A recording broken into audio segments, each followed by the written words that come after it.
আমাদেরই মতো অনেক সাংবাদিক যারা রিয়েল জার্নালিজম করছেন তাদেরকে সন্ত্রাসী হিসেবে চিহ্নিত করেছেন।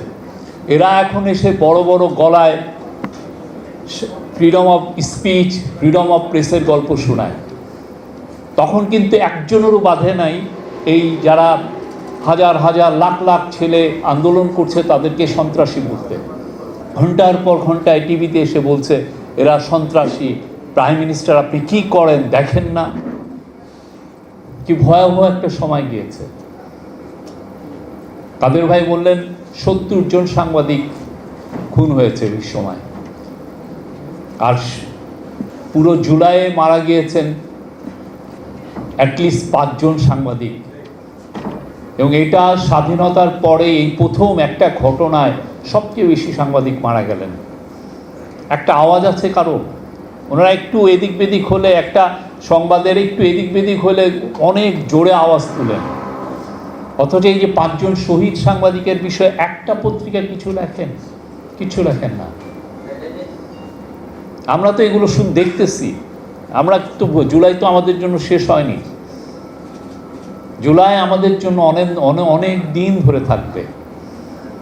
বাংলাদেশের জন্য খুবই বলবো যে আমাদের ট্রানজিশনের জন্য খুবই একটা বড় ঘটনা হচ্ছে যে যিনি এই যে গভর্নমেন্ট এসছে খুবই সহনশীল একটা গভর্নমেন্ট, তারা রিভেঞ্জে বিশ্বাসী না। কিন্তু সত্যিকার অর্থে যেই সমস্ত এই যে জুলাইকে যারা মক করছেন তাদের বিষয়ে তো মানুষের মাঝে মধ্যে বাঁধ ভেঙে যায়। বাংলাদেশের জার্নালিজম ১৭ বছরের জার্নালিজমের আমলনামা নেওয়া উচিত সত্যিকার অর্থে। এটা আমাদের সামনে এগোনোর জন্য এটা দরকার। আমরা কি জার্নালিজম করছি, কি মনস্টার পয়দা করা হয়েছিল ১৭ বছরে। হাসিনা কিন্তু পয়দার পিছনে সাংবাদিকদেরও তো ভূমিকা আছে, সংবাদপত্রের ভূমিকা আছে, টিভি স্টেশনের ভূমিকা আছে। হাসিনা যদি এক দফা গায়ে আপা এটা ঠিক না, আপনি আর এইটা তো করতে পারতেন, টিভিতেই তারা কোশ্চেনের মধ্যে করছে সাংবাদিকরা। আবার এদেরকে আবার সাংবাদিকতা এদেরকে ৫ বছর আপনার জেলে রাখছেন কেন? তাদের রাইটস নিয়ে ফেনা তুলে ফেলতেছেন অনেকে। বাংলাদেশের আমরা অবশ্যই ডিসেন্টিং ভয়েস চাই। বাংলাদেশের জার্নালিজমের ডিসেন্ট অবশ্যই দরকার আছে।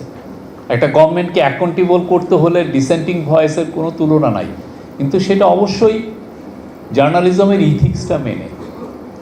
স্বৈরাচারকে আপনি দোসরগিরি করে আপনি বাংলাদেশের জার্নালিজম করবেন, সরি এই দিন শেষ হওয়ার সময় এসছে।